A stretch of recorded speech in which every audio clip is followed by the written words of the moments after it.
I was born as the result of my mother's affair.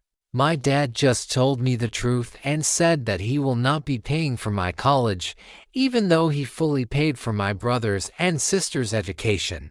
Honestly, everything is already in the title. I have no idea how I'm supposed to process all of this, and I feel completely unprepared for what's coming next. I'm 18 years old.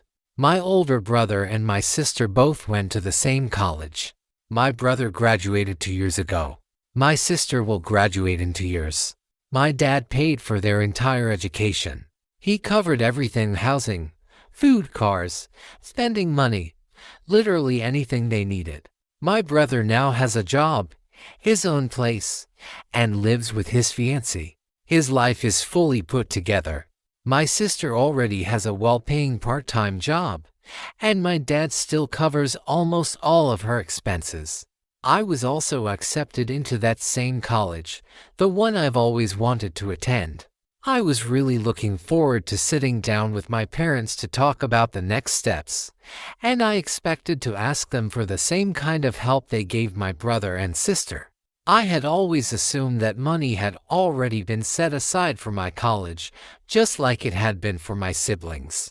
Instead, I was told the story of my mom's affair, that I am the result of that affair, and that my dad no longer intends to support me or help me financially. My dad said that my mom had 18 years to tell me the truth and prepare me for the future, but she obviously chose not to.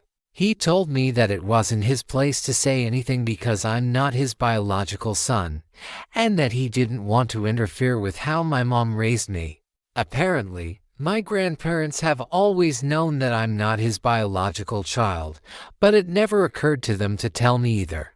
My brother and sister had no idea and were just as shocked as I was, because there were never any signs that something was wrong.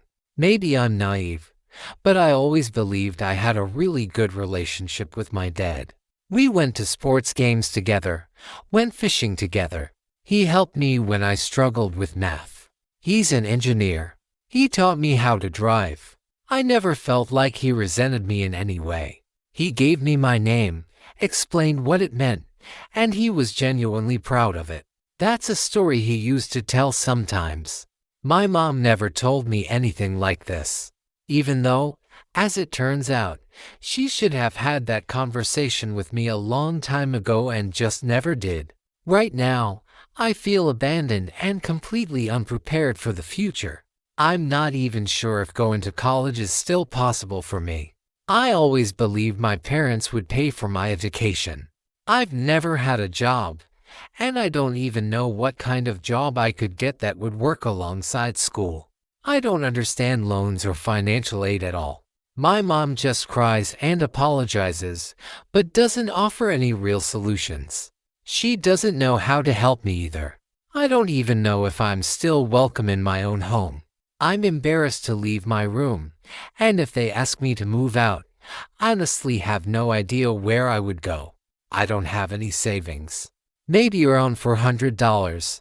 I'm angry at my mom, and I have no idea what my relationship with my dad even is anymore. Somewhere out there is a man who is my biological father and never wanted anything to do with me. I feel rejected, lost, and completely stuck. Does anyone have any idea what I'm supposed to do? Should I apologize to my dad? And if so, what do I even say to him? I've been sitting in my room for days now, just reading this forum. I genuinely don't know what to do. Edited. The comments are coming in faster than I can respond. But I'm writing down every piece of advice about financial aid, health insurance, switching to my own phone plan, and other things I never even thought about before. These are things I honestly never even had to think about before. Thank you to everyone who has commented. I'll try to reply to as many people as I can, but there are just too many comments coming in. I'm overwhelmed and can't keep up.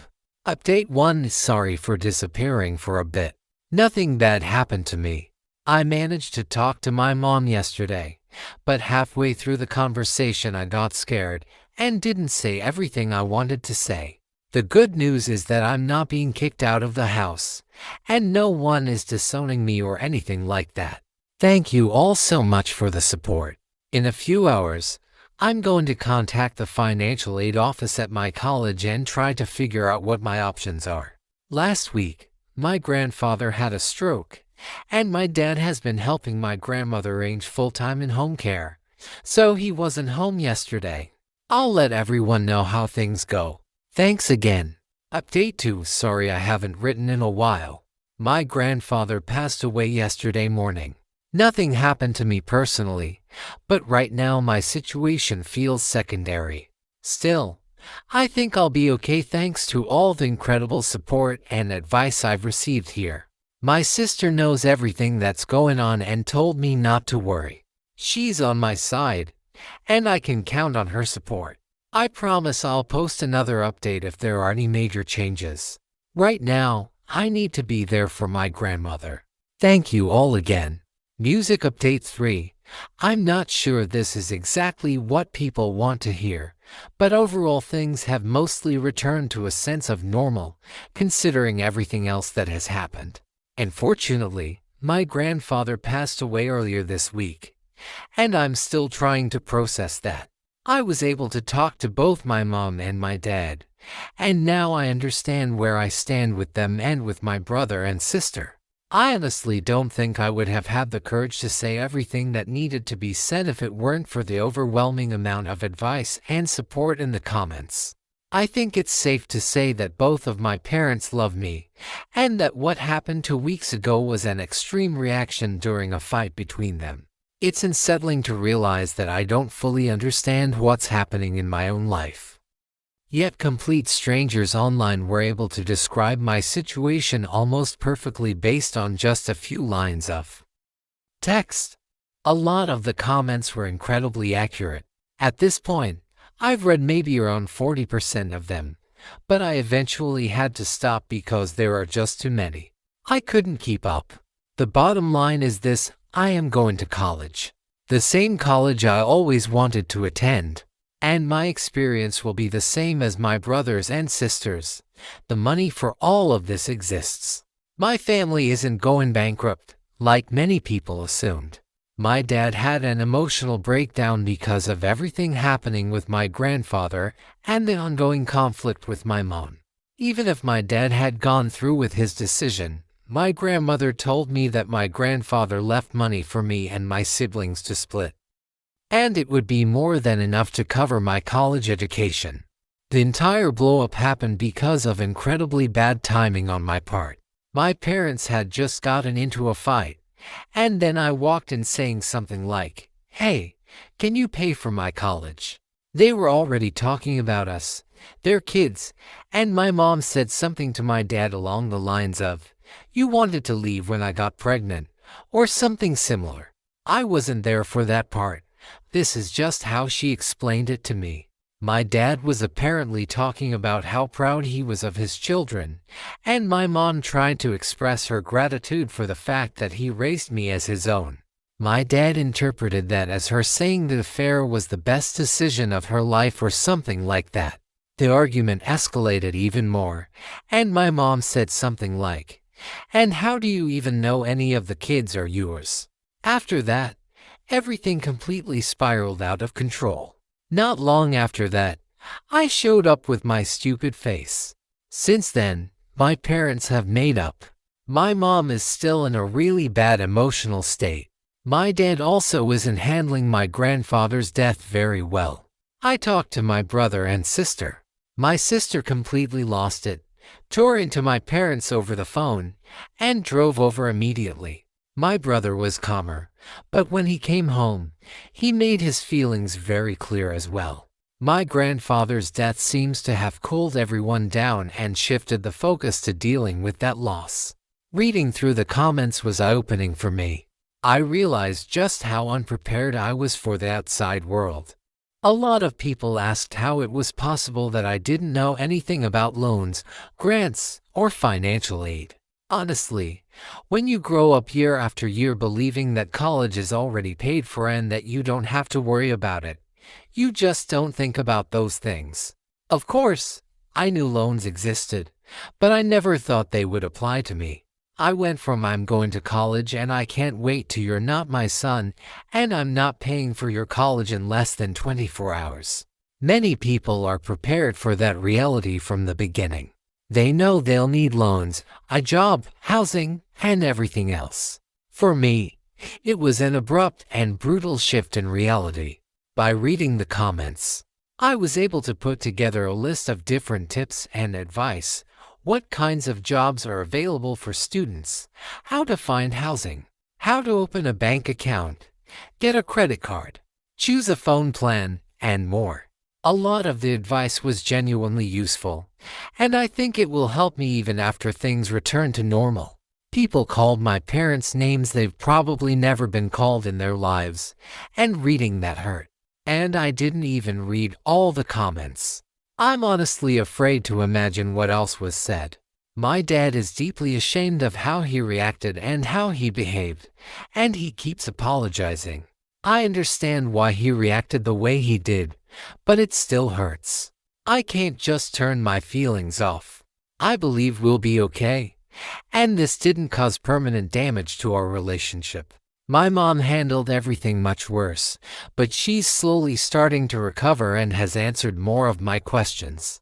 Many years ago, when my mom had the affair and became pregnant with me, my parents began the process of getting divorced. My mom moved in with the man she had the affair with, but after a few months he decided he didn't want anything to do with her. He kicked her out, and she had nowhere to go. My grandparents took her in because she was still the mother of their grandchildren. After a long period of working on their relationship, my mom and dad eventually got back together. My dad accepted me as his own child. My biological father has never been part of my life. My dad didn't really know who he was, and my mom never saw or heard from him again after that. He knew she was pregnant with his child. He just didn't care. It's not like he was out there trying to save the world from hunger. My mom met him at a bar, not at some charity event. I have no desire to learn anything more about him. I've thought about this a lot over the past 2 weeks since I found out the truth, and I never once felt the need to know who he is, where he is, whether he's alive, or if I have other siblings somewhere out there. People suggested that I buy a DNA kit. Maybe that would help me find him, but I most likely won't do that on purpose. I don't want to find him, and I don't want him finding me. What matters to me is that I have a mom, a dad, a brother, and a sister, and that is my family. Going forward, I plan to get a job and become more independent, not to distance myself from my family, but to know that I won't be completely lost in the world if my family ever disappears. My mom admitted that they sheltered me much more than my brother and sister, and that they should have done a better job preparing me for what was ahead. I now understand my place in my family, and it's safe to say that I am loved and that I have options. I thought I was completely isolated, but it turns out my world is much bigger than I ever imagined. My grandparents, my brother and sister, my aunt, my cousins, everyone is on my side. I think my parents are just ordinary people. They make mistakes. And even though this wasn't their best moment, I want to see everything that happened as nothing more than a moment of weakness within an otherwise strong and loving relationship. Thank you. And now we move on to the next story. I flirted with 19-year-old girls and defended myself when people called me a creep. I'm 31 years old, and I recently got out of a long-term relationship. I was completely crushed. Not long ago, I went to a nice restaurant or bar downtown with one of my friends just to get out of the house and have a decent time. It's a place where people of all ages are allowed. While we were there, one girl was celebrating her 19th birthday. They sang happy birthday, and the staff allowed them to bring out their own cake with the number 19 on the candles. The birthday girl was attractive, so I decided to walk over and start a conversation. Her friends were also very cute. My friend told me to leave them alone and said they looked like kids. At first, he didn't even want to come with me. Eventually, he came along as moral support. We walked up and congratulated her on her birthday. At first, it seemed like things were going fine. The girls were laughing. Then, out of nowhere, one of them snapped at me and said, "Take the hint already, R. Kelly." I was stunned and just said, "Sorry." She told me I needed to read the room better and that I was making them uncomfortable. Another girl asked us to leave. I was already about to walk away, but their Kelly comment really got to me. That name is associated with predatory behavior toward underage girls and young women. I said that was messed up. They called me a creep, even though we were all adults. My friend wanted to leave, but I decided to stand my ground. The birthday girl said it didn't matter. It was still weird for someone my age to hit on them, especially when it was obvious they were uncomfortable. Then she brought up R. Kelly again and asked if she reminded me of the singer Aaliyah. That pushed me over the edge. I apologized for making them uncomfortable, but said that didn't give them the right to call me a predator. One of the girls said that was my personal problem. I responded by saying adults are allowed to flirt with other adults and that it's not a crime. One of them finally asked why I was still standing there and yelled at me to leave. I was furious, and when I finally walked away, their entire table started singing Ignition Remix and laughing like maniacs. I was angry and humiliated. When we went back to our table, I was shaking. My friend told me this was my fault because I failed to notice how uncomfortable they were. It was obvious to him, which is why he wanted to leave earlier. He said I was completely out of touch with reality. I pointed out that they had been laughing, and he said it was nervous, fake laughter. I told him I had every right to be angry about being called a creep when everyone there was 18 or 19. That's a serious accusation. My ex was 6 years older than me. He said they weren't calling me a predator, just a weird guy for hitting on teenagers. He agreed it was wrong for them to sing at me as I left, but said I should have walked away much sooner. I felt like he should have defended me. I wasn't wrong for defending myself, or for approaching them in the first place. I was polite. Edited. For clarity, I normally date women my age or older. This was the first time I ever approached women that much younger than me. All right, I get it. I let my pride get in the way. There's no fixing it now. I'll do better next time. Comments: you're the asshole for acting creepy, missing obvious hints, and then arguing with women who directly asked you to leave. You're mad you were called a creep, but you don't seem to care that your inappropriate behavior made a group of women uncomfortable in a public place. Classic nice guy behavior. The whole table singing Ignition Remix was honestly hilarious, especially considering how much it bothered the up. He's doubly the asshole for standing his ground after being told to leave. What did he think would happen? That the girls would suddenly admire his persistence and realize they were wrong? Or that everyone would look down awkwardly while he walked away like a boss, having totally owned those bitchy women? And then the whole restaurant would applaud, and women would start throwing their underwear at the obvious alpha male. The fact that both the girls and your friend immediately understood how creepy this was should have told you everything you needed to know. You're 31. You hit on a 19-year-old and didn't even know the ages of the others. They were probably 17 to 19. That's extremely creepy. You made them uncomfortable, ignored the hints, and then got angry when they had to be rude to make you leave. And even then, you still didn't leave.